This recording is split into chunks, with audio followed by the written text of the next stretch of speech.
to the Debrief. This is your weekly catch-up on everything happening in North Carolina politics and public policy, and do we have a lot going on this week. I'm Donna King, Editor-in-Chief of Carolina Journal. With us this week, CJ's Deputy Editor Jeff Moore, reporter Brianna Kramer, and from the John Locke Foundation, Mitch Kokai. All right, we're going to jump right in this week. Fallout from the scandal involving Lieutenant Governor Mark Robinson, plus the latest election lawsuits with less than 40 days to go before you cast your ballot on Election Day, and a six-figure ad buy targets North Carolina's Republican majority in the state legislature. But first, you think that prices are bad now?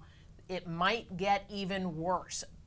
A work stoppage might mean empty shelves in North Carolina's stores. Jeff, fill us in on what's happening with the North Carolina ports. Yeah, so there's a contract dispute at a national level between the International Longshoremen's Association and the United States Merchants Association. That contract currently expires on September 30th, and they've not come to an agreement on what the new contract's going to be, the raises for the ILM members. Now, North Carolina is a right-to-work state. We don't have a lot of strong union membership, but we do have union workers that work at the ports of Morehead City and the Port of Wilmington. And the Port of Wilmington has a contingency plan in place. If there's a strike, they can't come to a deal October 1st, there will be a work stoppage at the Port of Wilmington. The container gate will actually suspend operations. The vessels berthed there won't be unloading any material there. Refrigerated container units that are on the port won't be monitored or maintained there. Everything dealing with the container operations there at the port will come to a standstill, essentially, for as long as the work stoppage goes on.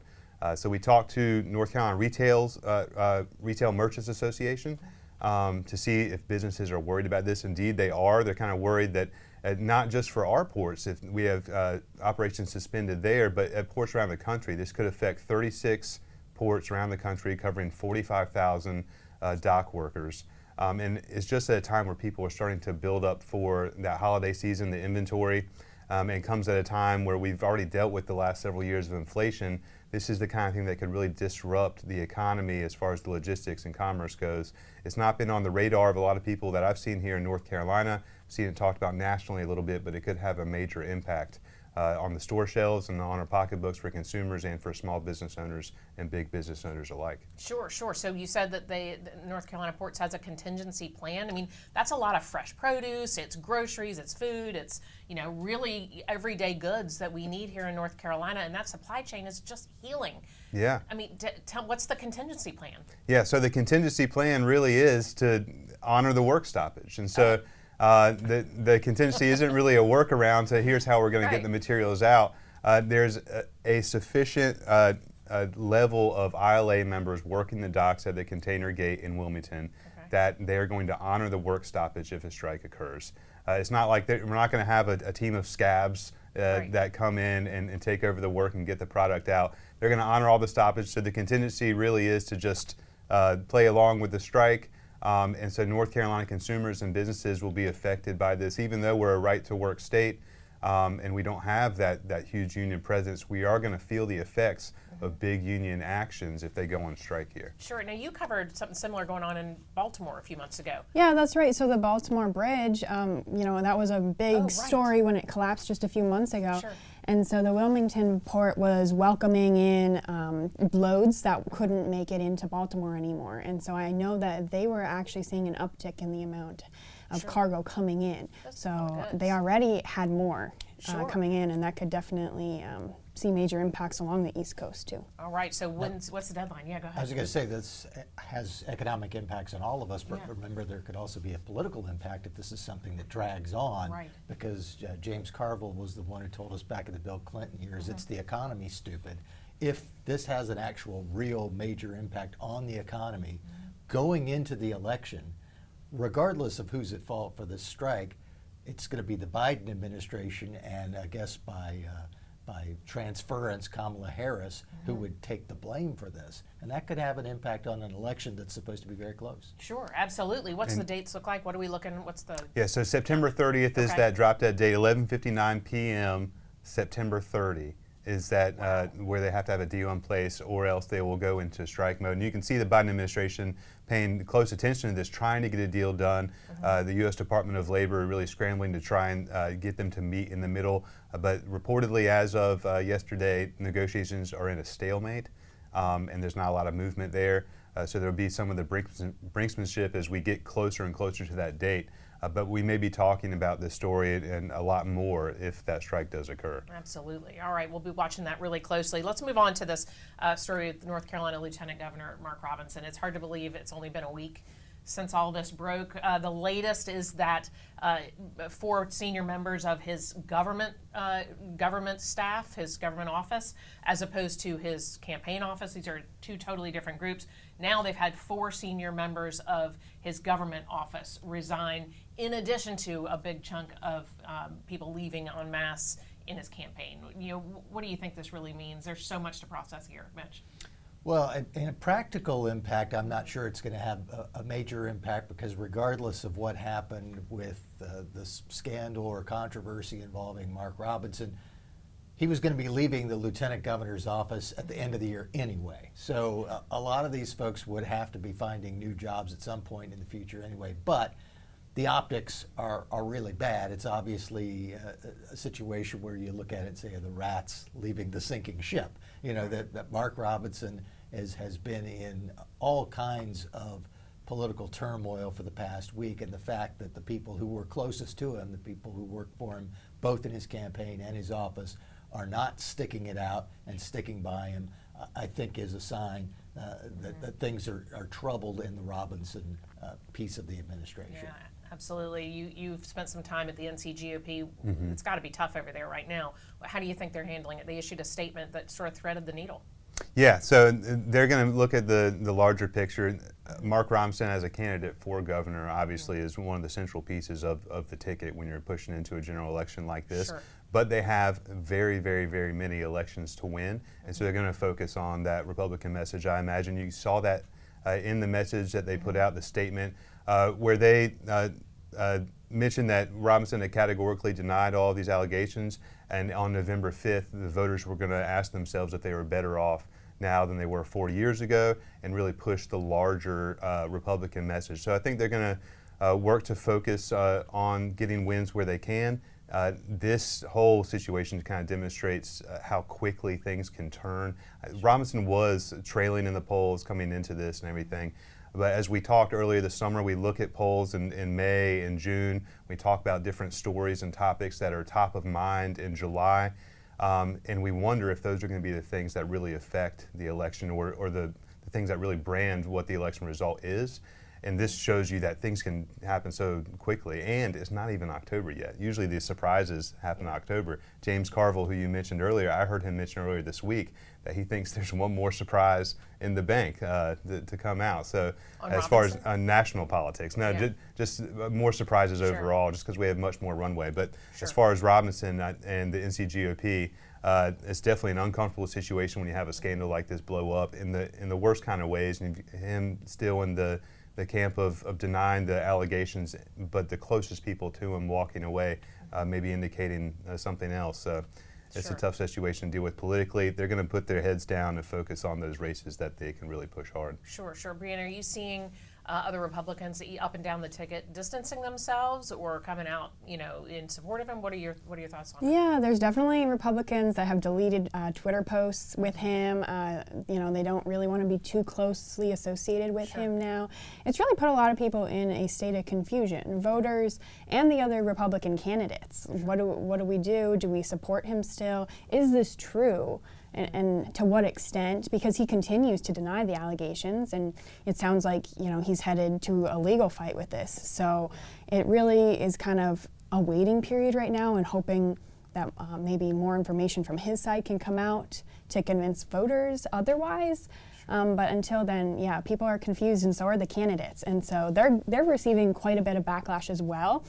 Some of the Republican candidates that have deleted photos are being called out in another CNN article. And so, for them, it's kind of playing to both sides and hoping that they can still gain support from Republicans while also not being too closely aligned with Robinson. Sure. Yeah, it's tough. We'll have another Carolina Journal poll coming out on October 17th to really get a sense of how bad this damage might be. What are your thoughts? One of the other interesting things is some of the candidates who are saying basically, okay, Robinson, we'll take you at your word, but now you've got to offer some proof. Sure. Actually, because initially, basically, it was the argument that it's not me, I didn't say this, I didn't do it, and then some people said, okay, but it looks like CNN has the proof that this is you and that you did all these things. And so I think that was what helped spur him to hire some legal help to try to deal with this issue.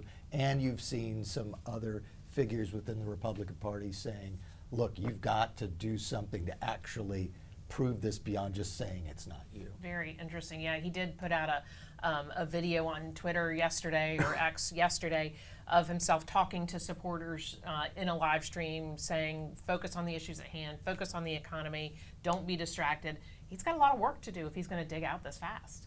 He does. And Brianna made a very important point, and that is that there are a couple of different audiences that you're speaking to if you're a Republican candidate. One is the hardcore Robinson supporters who, if you say anything bad about him, you're off their list. And you've got to worry about that group because that is a big chunk of the Republican Party. But you're also speaking to the people who were really disgusted by what they saw and don't want to have anything to do with Robinson, but might still vote for other Republicans. And so you have to have a message that's not going to turn off too large of a chunk of either one of those groups. That's tough. Yeah, it definitely is tough. Yeah, absolutely. Actually, let's go on now to some of the lawsuits that we're seeing. It is a revolving door down in North Carolina's courtrooms trying to get some of these election laws hashed out lawsuits. What is the latest? Hit the highlights for us. Well, we could talk about the lawsuits for hours if we wanted to, but no one wants to hear that. So just a few of the highlights. We know that the North Carolina Republican Party and the Republican National Committee have filed, at least at this point, 4 different lawsuits against the State Board of Elections. The ones that had some action within the past few days, we're awaiting a ruling from the North Carolina Court of Appeals on whether it's going to take up this issue of UNC's mobile ID, the one at UNC Chapel Hill, and whether that can be used as voter ID in this year's election. A Superior Court judge said yes, that ID was fine. Republicans have appealed, so we're waiting to see whether the appeals court's going to take that up and block that court order. In one of the other suits, it's interesting, there was one that challenged the way that 225,000 voters were registered in North Carolina. The State Board of Elections had that case moved from state court to federal court because they said this is a federal issue, federal court should deal with it. So now that's in front of Judge Terrence Boyle. Interestingly enough, he's the father of Ellis Boyle, who's one of the Republican lawyers in one of the other suits. So it'll be interesting to see what happens there. Another interesting piece of this story is the whole ballot selfie issue. I think we've talked about on the Debrief before, the Libertarian candidate for Senate, who is also a voter in North Carolina and took a selfie with her ballot back in the primary, got a letter from the Board of Elections saying you can't do that, take your social media post down. She said, well, no, I'm not going to do that, and I'm going to do the same thing in November, and I'm going to sue you. So there's going to be a hearing on October 7th in her federal lawsuit, and so there have been some developments on that. She filed her latest paperwork saying why this is something that she thinks is a right of free expression, to have your ballot selfie. And then something that is not really top of the ticket, but is something interesting because the person involved, people who have been involved in conservative issues in recent years might know the name Cleta Mitchell. She's an election integrity activist. And she has been targeted by the group Democracy NC in a lawsuit challenging an election reform bill from 2023. And basically Democracy NC thinks that Cleta Mitchell helped write this bill. In fact, Governor Roy Cooper, when he vetoed the bill, referenced Cleta Mitchell and her involvement.